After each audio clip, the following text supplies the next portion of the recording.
Many men are just one skill away from having the kind of interactions with women that they want. Jacob was an example of this. 34 years old, successful in his business, fit and a sharp dresser, he didn't understand why he wasn't more successful with women. He noticed that his friends, some of whom were sloppier, fatter, and less financially successful, seemed to be able to get women, but somehow he couldn't. He could talk to women, but always ended up just friends. It was discouraging. Jacob thought he was miles and miles away from his goal of being successful with women. In fact, he wasn't. He had just about every skill he needed to succeed with women, and a lot more, but he didn't know how to talk to women, so they felt he was romantic material. That was the one skill he was missing. Once we taught him the basic flirting moves and the skills of talking to women, his level of success with them rose dramatically. You may have a similar problem. Secretly, like Jacob, you may have wondered if there was something wrong with you. You may have thought that there's something about you that you couldn't see, but that women could, which drove them away. Or like Jacob, you may fear that you have some basic flaw that continually sets you up to be just friends with women. The good news is that nothing could be further from the truth. Sure, you've got problems, everybody does, but as you've probably seen, plenty of men with more problems than you succeed with women. The good news is there's no basic flaw inside of you that keeps you from having the relationship you desire. If you can communicate at all, you can create romantic connections with women. You may simply be one skill away. When you're one skill away from being a good seducer, you're like a car with one flat tire. A car with one flat tire drives as though it has something seriously wrong with it. It's impossible to control, the ride is rough, and chances are you'll never get where you want to go in it. Driving it, you'd be likely to conclude that it has serious problems. Once you realize that the problem is a flat tire, though, you see that just because the problem was noticeable didn't necessarily mean that it was fatal.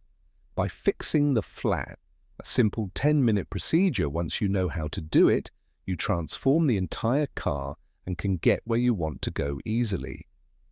When Jacob learned that the flat tire in his dating system was his inability to talk to women in a way that made them think romantic thoughts about him, he was able to correct the problem, and his interactions with women improved instantly.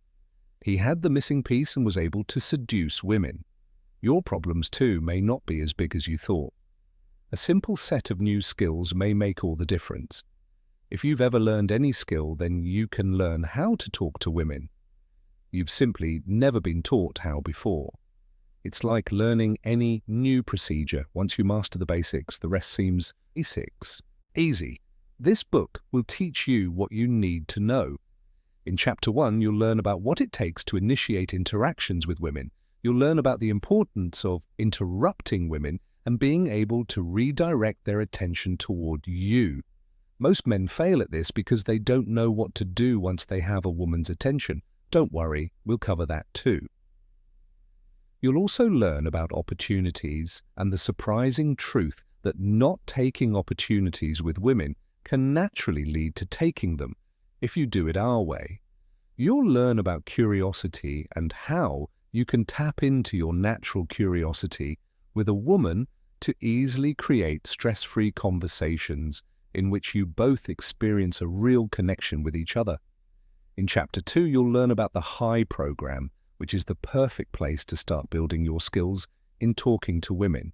You'll also learn ways to increase your sense of vitality and excitement with women, including simple ways to make the sound of your voice something that women enjoy hearing.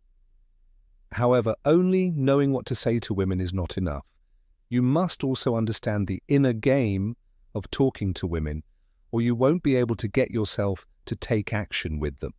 In Chapter 3, you'll learn how to overcome your tendencies toward being defensive with women and apologizing for your interest in them, as well as ways of communicating with women that don't require worrying or strategizing.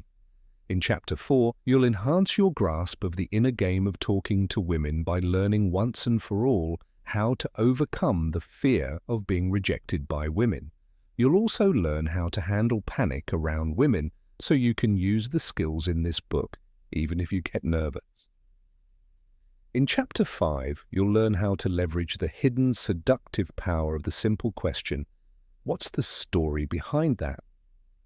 You'll also learn the 3 time frames of an interaction with a woman, so you'll always know how much you need to risk with a woman at any given moment. In Chapter 6, you'll learn about the romantic moves that are a critical part of talking seductively with women. You'll learn about looking into a woman's eyes too long, checking out her body so she feels complimented, winking at her, and more. You'll learn how a man who does these romantic moves almost never ends up just friends with a woman, and you'll learn why a woman tends to put a man who makes these moves into the potential lover category in her mind. You'll also learn the goodbye introduction, which is a simple, powerful, romantic, and incredibly low-risk way to introduce yourself to beautiful women. In Chapter 7, you'll learn the specifics of situational flirting. You may have noticed that men who are successful with women are often good at joking around with women. They are able to kid with women about different aspects of the situations that they find themselves in or about objects in the immediate environment. This is situational flirting. In Chapter 7, you'll learn the specific steps of joking around with women and ways of creating romantic, flirtatious running jokes. You'll see specific examples of situational flirting and learn how to do it yourself with the women you encounter. In Chapters 8 and 9, you'll learn how to use the incredibly powerful romantic conversation tool called deepening. Deepening is a conversational mode that allows you to get into a woman's world and find out what she's passionate about. Deepening allows a woman to open up to you right away in a way she may not open up to many people in her life. You'll learn how to use deepening to admire a woman's passions, which many other people may never see, thus creating a deep connection between you. You'll read numerous actual transcripts of us having deepening conversations with real women alongside our comments on these examples, so you can learn how to apply this skill in your own life. In Chapters 10 and 11, you'll learn about asking romantic questions and conducting romantic conversations. You'll learn how to ask romantic questions in ways that don't seem corny or intrusive, but that move the conversation in a romantic direction. You'll read numerous actual transcripts of us asking romantic questions and conducting romantic conversations. Our comments on these examples will help you learn to practice these skills when you flirt and go on dates. In Chapter 12, you'll learn about taking talking further, moving from a flirting conversation to getting a woman's phone number and email address to setting up a date. You'll also learn important secrets about going for the first kiss. By the time you're through with this book, you will have an entire toolbox for talking to women in romantic, flirtatious, and fun ways. These skills are specific and they are learnable. With practice, you will be able to use them successfully. There are 2 types of communicators, and you must figure out which type of communicator you are because each type must practice and use the skills in this book differently. Most of our students and most of the men who are attracted to our work are introverted communicators. These are men who categorize themselves as shy. They have a hard time talking with women and are more likely to end up a wallflower than the life of the party. These men often have no clue about what to say to women and need to start very slowly, taking one small step at a time and building from there. The primary challenge for the introverted communicator is learning to express himself. He needs to intensify and escalate his signals by 500%. He needs to focus on talking more loudly, making more eye contact, overcoming his shyness, being curious, asking questions, showing romantic interest, and taking risks. In short, he doesn't need to worry about toning himself down, he needs to worry about turning himself up. The extroverted communicator tends to be enthusiastic, silly, and fun. These are often men who are in sales, teaching, or other fields that involve lots of interactions with people. Extroverted communicators adore being the center of attention. They aren't necessarily scared to talk to women, but they often don't know what to say. They often think that the way to seduce a woman is to turn up the volume of their personality.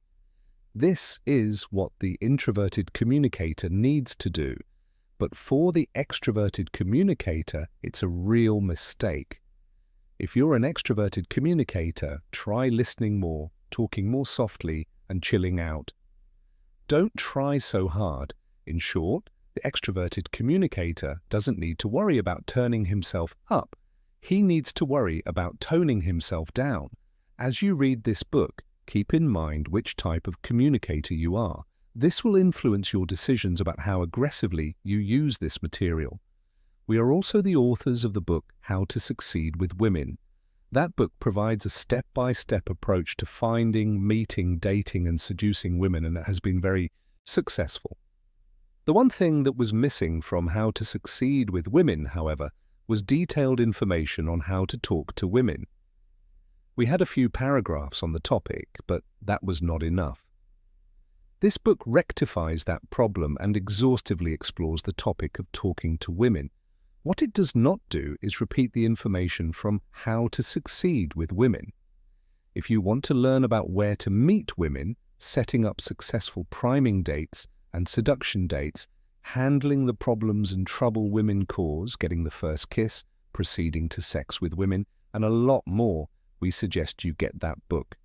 We are also the creators of a step-by-step 32-day audio course, the Mastery Program, which you might be interested in. This course, available on 16 CDs or 16 cassettes, takes you day by day through a program designed to install the dating fundamentals in your life and help you talk to and be successful with women. For more information on the Mastery Program, check out our website www.howtosucceedwithwomen.com or write us at the addresses below. You also may be interested in our 4-cassette or 4-CD course, Overcoming the Nice Guy Syndrome, How to Stop Being Shy Without Becoming a Jerk. In this program, you will learn skills and participate in exercises that will help you overcome being shy and allow you to feel good about showing your romantic interest to women. And of course, you might be interested in the How to Talk to Women CD. To make this compact disc, we brought women into the studio and flirted with them, creating romantic conversations using the techniques you will learn in this book. We then went over these conversations and added our commentary and play-by-play so you can hear us flirting with women and also learn what we are thinking and how we are deciding our next steps as we do it. These romantic conversations are all new. While the techniques we use are taught in this book, the conversations on the CD are not transcribed in it. Check out www.howtosucceedwithwomen.com talk to find out more about this useful product. We also do one-on-one dating coaching with a select group of highly motivated men. If you are interested, email us at authors@howtosucceedwithwomen.com. You can find out about any of our products and services, sign up for our free email newsletter, and learn more about seduction by visiting our website at www.howtosucceedwithwomen.com. You can email us at authors@howtosucceedwithwomen.com. Our US mail address is Mastery Technologies, P.O. Box 55094, Madison, WI 53705. And now please enjoy How to Talk to Women. If you are like most of our students, talking to women seems complicated, confusing, and difficult. Yes, there will be challenges as you learn to talk to women, but if you're willing to start at the beginning and do the work involved, over time, you'll succeed. Unfortunately, many of us think that the best way to go about learning is to skip the first step, or even the first few steps, and to go directly to the good stuff. Building a firm foundation in the first few simple steps of talking to women will help dramatically once you start applying those steps to the more complex skills we will present later in this book. A bad seducer, let's call him Bob, has trouble because he hasn't mastered the basics.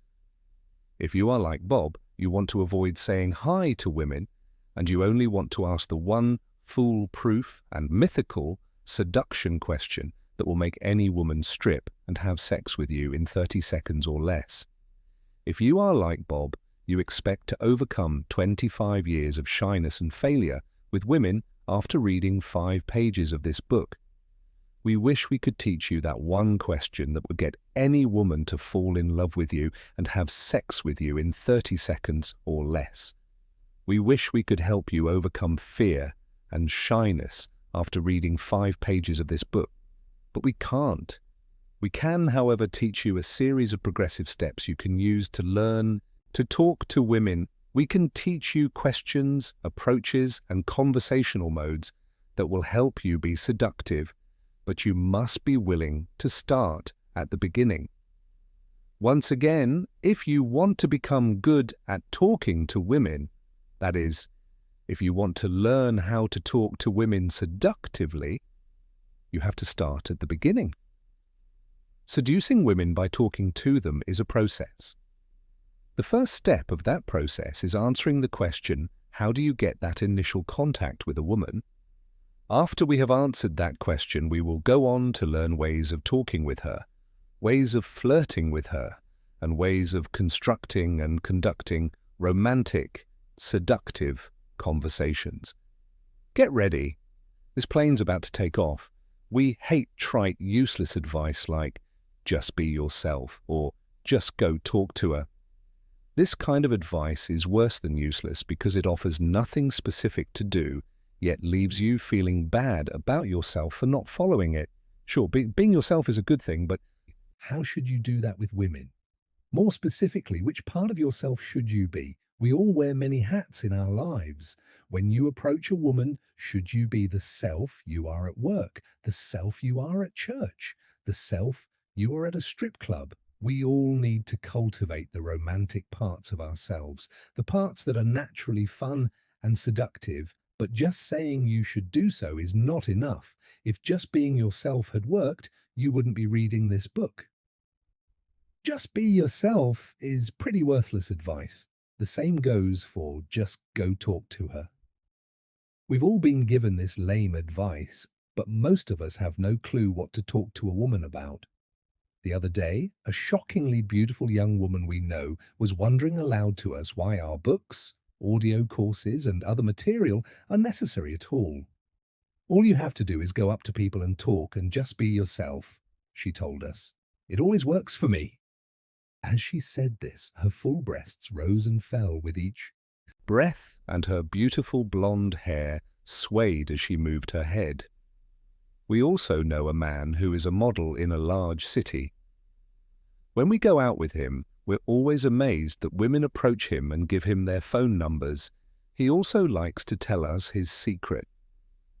Just be yourself and talk to women. It's really not a big deal. Obviously, both these people make most of us want to vomit with rage. You don't have to work hard at learning how to talk to the opposite sex if you are in the top 1% of beautiful people.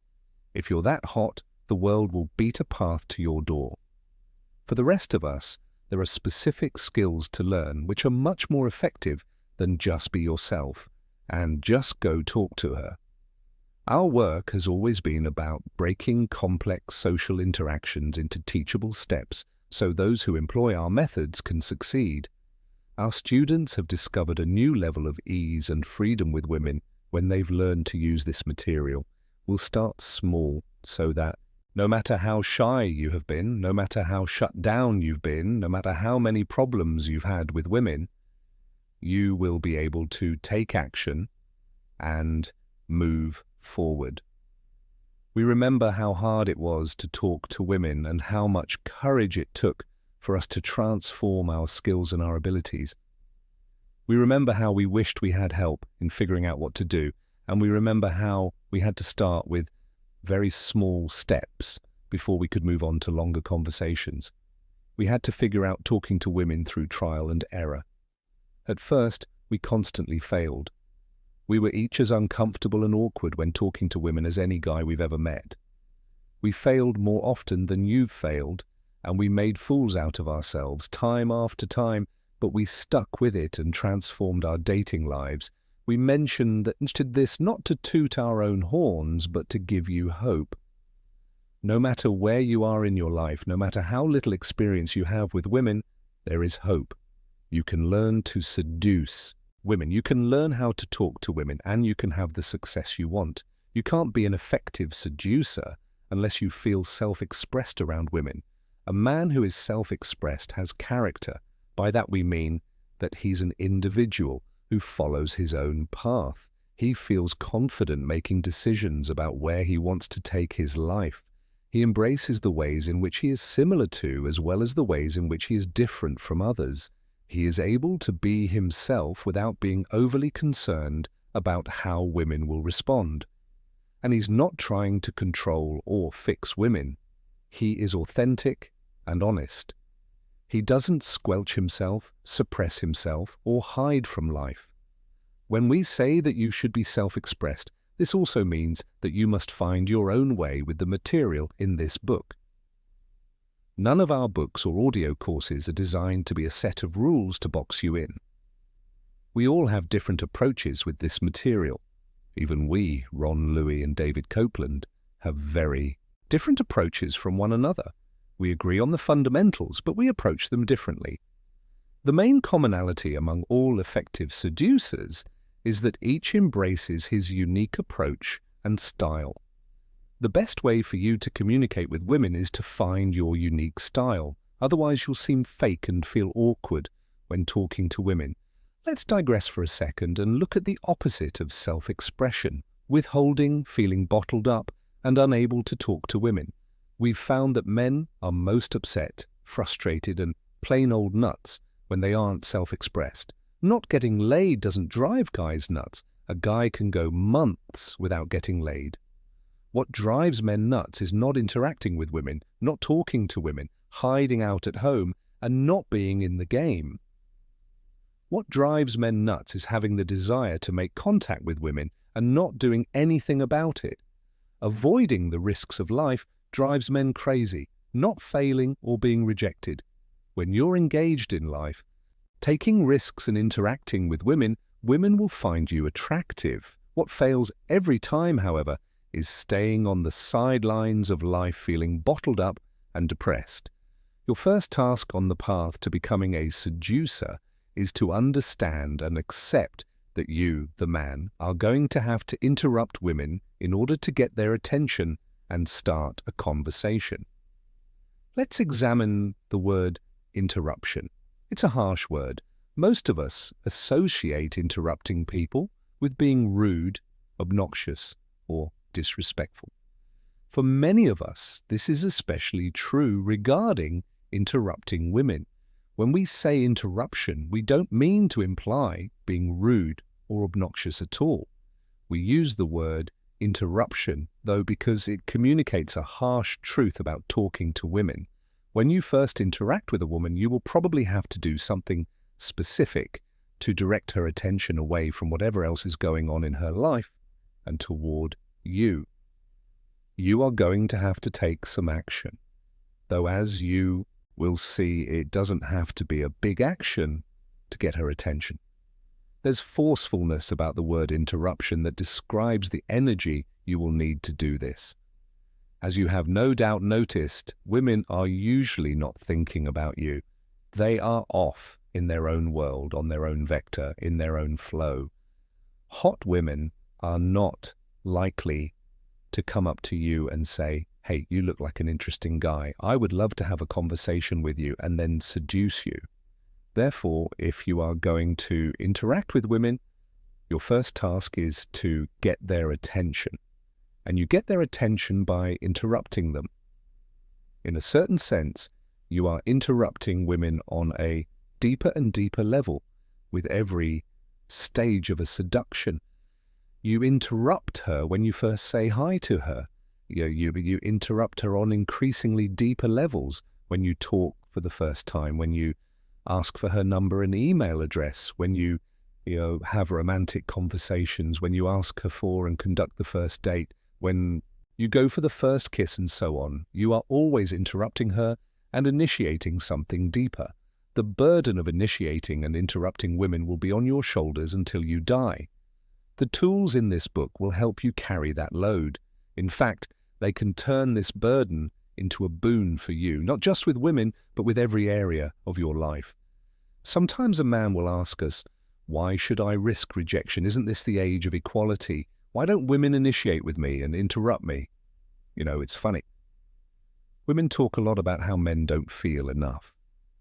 They complain that men aren't more sensitive and bemoan how all that male privilege and male power have made men shut down emotionally. Well, you know the truth as well as we do. Men's egos aren't a mess because men are so all-powerful, or because men live lives of complete and total privilege and ease.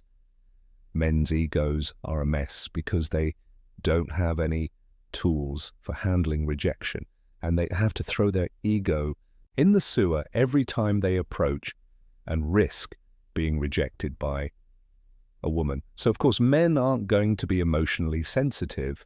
Constant rejection makes you want to be a little less emotionally sensitive, right? What an astonishing surprise. Here's the bottom line. Women don't approach you because dating is not fair. That's why. They don't want to throw their egos in the sewer, and they don't have to because they're women.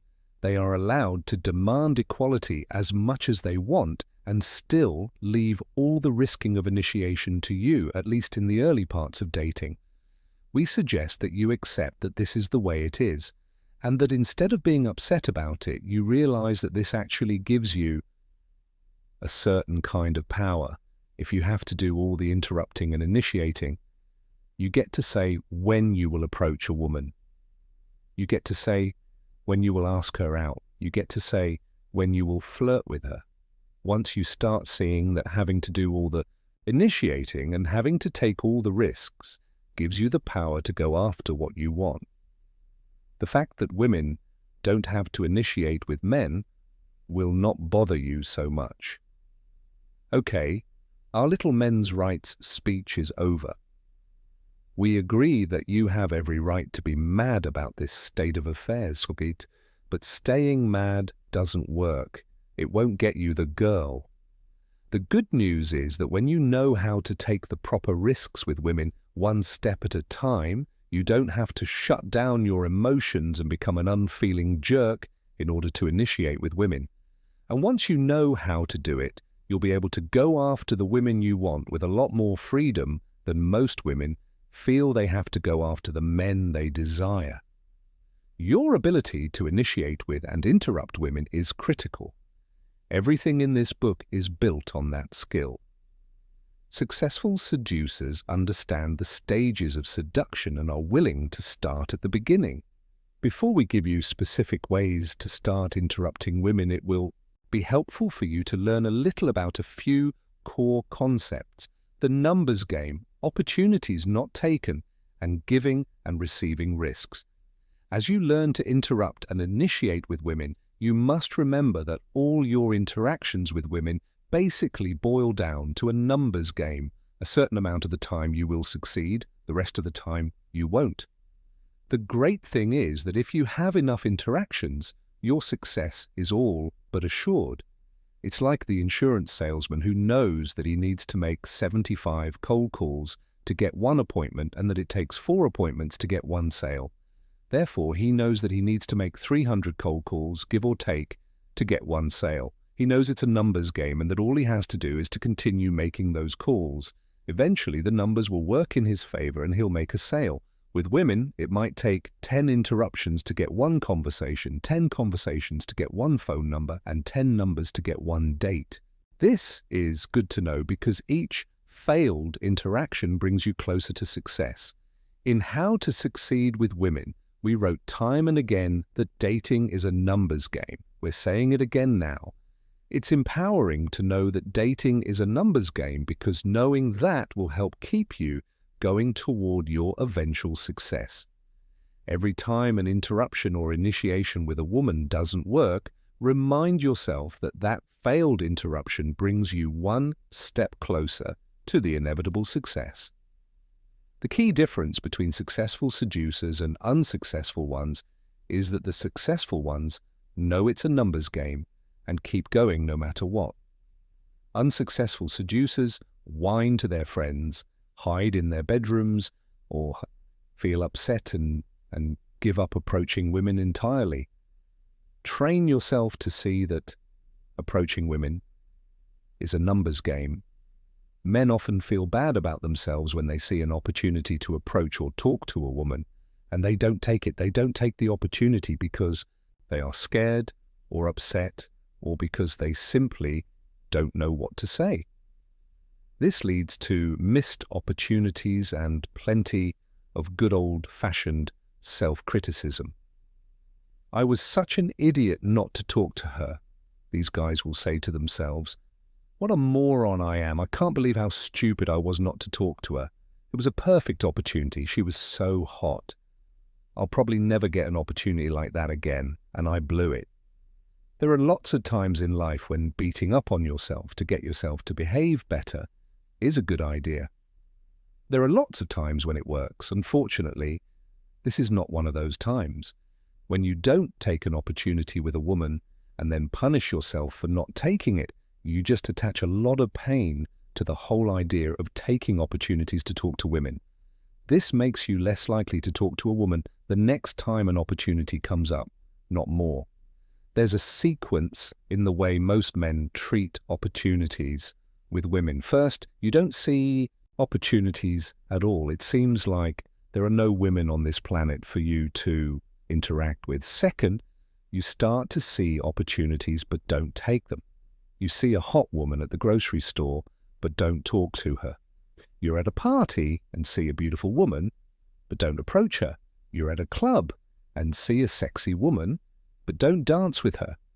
These are what we call opportunities not taken. You see the opportunity but don't do anything about it. Third, you start taking opportunities. You see the hot woman at the grocery store and you talk to her. You're at the party and you approach the beautiful woman. You're at the club and you dance with the sexy woman. What we have found is that for most men, step 2, seeing opportunities but not taking them, is critical. Most men rush through step 2, not taking opportunities and beating themselves up. We encourage our students to treat step 2 differently. We encourage our students to see step 2 as a step they need to stay in for a while and appreciate. In step 2, you are reprogramming your brain to see opportunities with women. Before you started this work, you probably didn't see opportunities. You might have seen an attractive woman and thought, wow, she's hot, but you wouldn't have considered actually talking to her. You wouldn't have considered her an opportunity to talk to a woman. So when you start to see opportunities, you are actually reprogramming your brain. You are actually starting to see the world as a place in which you can talk to women. This is a huge and important step. Give yourself some credit for it. Even more important, we've found that if you don't punish yourself in step 2, if you don't beat yourself up for not talking to women, you will naturally progress to step 3, taking opportunities. If you allow yourself to just notice opportunities and not take them without punishment, you will eventually start to take them. It's as if your brain says, hey, I see all these opportunities now, and I'm not beating myself up for not taking them. I wonder what would happen if I actually took one. This is a very natural progression. So if you are in step 2 right now, don't worry. Allow yourself to just notice opportunities without taking them. Don't punish yourself. You will naturally progress to step 3. Of course, we are going to give you plenty of tools for step 3, for actually taking opportunities and talking to women. But it's important to know that step 2 is a critical step, and that if you allow yourself to be in it without self-criticism, you will naturally progress to step 3. We've been talking about taking risks. Risks like interrupting women, initiating with them, and talking to them. Risk is a necessary part of seduction, but risk is also something that you can give and receive. In fact, giving and receiving risk is a fundamental dynamic of all human interaction, especially romantic interaction. When you approach a woman, you are taking a risk. You are risking rejection. You are risking that she might not be interested. You are risking that you might say something stupid. You are risking that you might feel embarrassed. This is giving risk. You are giving risk to the interaction. But risk is also something that you can receive. When a woman responds to your approach, she is taking a risk too. She is risking that you might be a creep. She is risking that you might not be interested in her for the right reasons. She is risking that she might get hurt. When she responds to you, she is giving risk back to you. You then receive that risk and give more risk back to her. This back and forth giving and receiving of risk is what creates tension, excitement, and connection in an interaction. Most men don't understand this dynamic. They think that they have to take all the risk and that women take none. This isn't true. Women take risks too. They just take different risks. When you understand that risk is something that is given and received, you can start to see your interactions with women as a dance of risk. You give a little risk, she receives it and gives some back, you receive that and give more, and so on. This dance creates the romantic tension that leads to seduction. So as you learn to interrupt and initiate with women, keep in mind that you are giving risk. And when she responds, she is giving risk back. Your job is to receive that risk and give more. This dance will carry you through the entire seduction process. Now that we've covered these core concepts, we're ready to dive into the specific skills of talking to women. In the next chapter, we'll start with the most basic skill of all, saying hi.